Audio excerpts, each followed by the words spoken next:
Саламатсыздар урматтуу бир туугандар. Тоодогу насаатты улантабыз. Бүгүн биз сиздер менен орозо жөнүндө, чыныгы орозо жөнүндө карайбыз. Чыныгы орозо же болбосо Кудайга жаккандай орозо кандай болоорун карайбыз. Анткени Кудайга жакпаган, Кудай кабыл ала албаган орозо бар экен. Демек, кандай орозо Кудайга жагат? Кандай орозону Кудай кабыл алат? Мына ошол жөнүндө карайбыз. Иса Теңир өзүнүн тоодогу насаатында Матай жазган жакшы кабар 6-бөлүм 16-дан 18-ге чейинки аяттарда орозо жөнүндө кийинки сөздөрдү айткан. Ошондой эле орозо кармаганың арда, эки жүздүүлөргө окшоп кабагыңарды салбагыла. Алар өздөрүнүн орозо кармап жатканын адамдарга көрсөтүш үчүн кабагын бүркөп алышат. Силерге чындыкты айтып коеюн. Алар өз сыйлыгын алышты. Ошентип, сен өзүңдүн орозо кармап жатканыңды адамдарга эмес, көрүнбөгөн атаңа көрсөтүш үчүн башыңды майлап, бетиңди жуу. Жашыруун орозо кармаганыңды көргөн атаң сага тиешелүүнү ачык эле берет. Иса Теңир айткан бул үзүндүдө кээ бир адамдар Кудайга эмес, адамдарга көрүнүш үчүн орозо кармашкан экен. Аларды Иса эки жүздүүлөр деп атап жатат. Жана алар өздөрүнүн орозо кармап жатканын адамдарга көрсөтүш үчүн кабагын бүркөп алышат дейт. Демек, мындай орозо Кудайга жакпайт. Мындай орозону Кудай кабыл ала албайт. Алар өз сыйлыгын алышты деген сөз, алар эмитен эле өз жазасын алышты дегенди билдирет. Алардын эки жүздүүлүгү эмнеде болгон? Алар Кудай үчүн орозо кармап жатабыз, Кудайга жагыш үчүн же болбосо Кудайдан кечирим алыш үчүн орозо кармап жатабыз деп адамдарга айтып коюшуп, бирок чынында эле алар адамдарга жагыш үчүн, адамдардан атак алыш үчүн ошентишкен. Мына ошондуктан Иса аларды эки жүздүүлөр деп атаган. Мындай орозо Кудайдын алдында жийиркеништүү жана Кудайга жакпайт. Ал эми кандай орозо Кудайга жагат?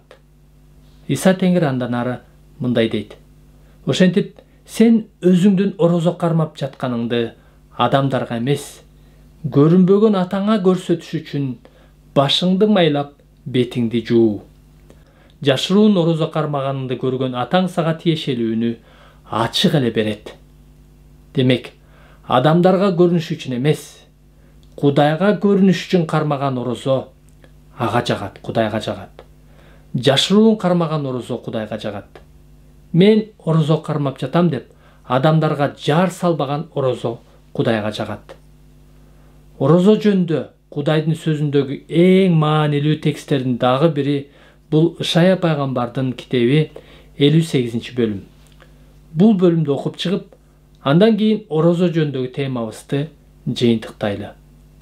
Бул бөлүмдө Кудай өзүнүн пайгамбары аркылуу өзүнүн орозо кармаган элине, орозо кармап ошол эле маалда жакшылык кылбаган, кайрымдуулук иштерди кылбаган, жакыны муктаж болуп турса дагы ага жардам бербеген адамдардын тобуна кайрылган.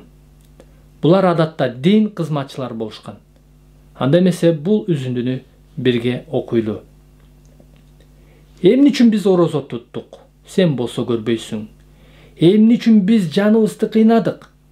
А сен болсо билбейсиң.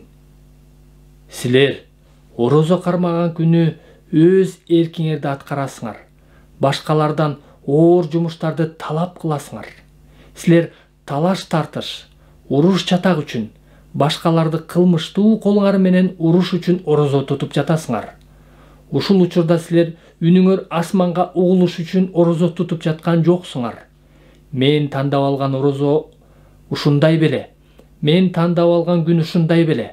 Ал күнү адам өз жанын кыйнайт, башын камыштай шылкыйтат, өзүнүн алдына зумбал жана күл төшөйт. Ушуну Кудайга жаккан орозо деп, Кудайга жаккан күн деп атай аласыңбы?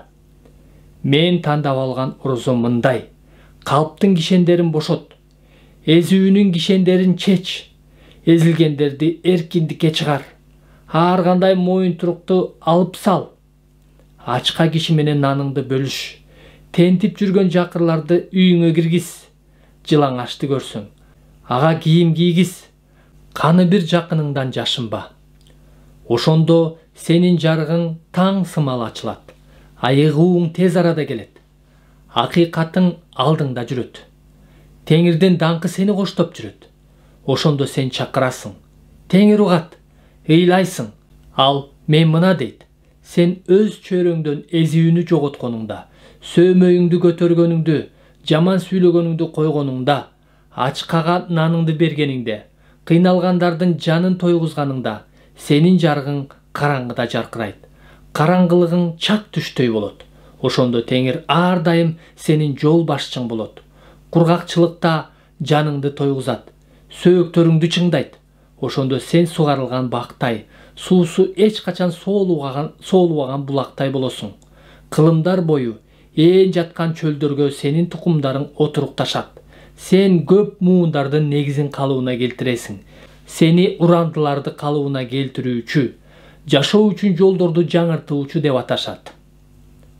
Бул үзүндүнүн ар бир сүйлөмүнө кенен токтобосок дагы, ар бир аятты терең изилдебесек дагы, анын маанисин бир окуганда эле түшүнүктүү. Адамдар, дин кызматчылары орозо тутушуп, анан алар Кудайга, сен эмнеге биздин кыйналып орозо тутканыбызды көрбөйсүң, эмнеге бизди укпайсың деп алар наалышкан. Кудай болсо аларга, ооба, силер орозо тутуп жатасыңар, силер сырткы көзгө көрүнгөн нерсени кылып жатасыңар, ал эми ички нерсени, жүрөктөн чыга турган нерсени, боорукердикти, кайрымдуулукту кылбай жатасыңар деген. Диний жөрөлгүлөрдү аткарып жатасыңар, бирок жакының ачка болуп турса, ага жардам берген жоксуңар, дейт. Иса Теңир буга тиешелүү эң сонун салыштырууну айткан. Силер идиштин сыртын жууйсуңар да, ал эми эмнеге ичин жуубайсыңар деген. Муну менен ал, силер эмнеге жүрөгүңөрдү тазалабайсыңар, эмнеге жүрүм турумуңарды оңдобойсуңар, эмнеге ырайымдуулукту, боорукерликти, кечиримдүүлүктү, сүйүүнү көрсөтпөйсүңөр деген. Адамдар канчалык көп орозо тутпасын, адамдар канчалык адамдарга жакшылык көрүнгөндөй орозо тутпасын, эгерде алар муну Кудай үчүн кылбаса жана жүрөгүндө ырайымдуулук, боорукерлик, кайрымдуулук болбосо, анда мындай орозо Кудайга жакпайт. Кудай мындай орозону кабыл ала албайт. Ал эми сиз кимдин алдында жана ким үчүн орозо тутасыз? Орозо тутуп жатканда сиз адамдардан жагымдуу сөздөрдү же жагымдуу мамилени күтөсүзбү? Эгерде ушундай болсо анда сиз Кудай үчүн эмес, адамдардын алдында орозо тутуп жатасыз. Орозо кармап жаткан учурда кайрымдуулук иштерди кыласызбы? Биз мурунку насааттардан көргөнүбүздөй, орозону дагы, кайрымдуулук иштердин дагы адамдардын алдында эмес, Кудайга көрсөтүш үчүн кылышыбыз керектигин көрдүк. Ошондой орозо, ошондой кайрымдуулук иштер Кудайга жагат. Ошондо гана биз Кудайдан сыйлык алабыз. Амин.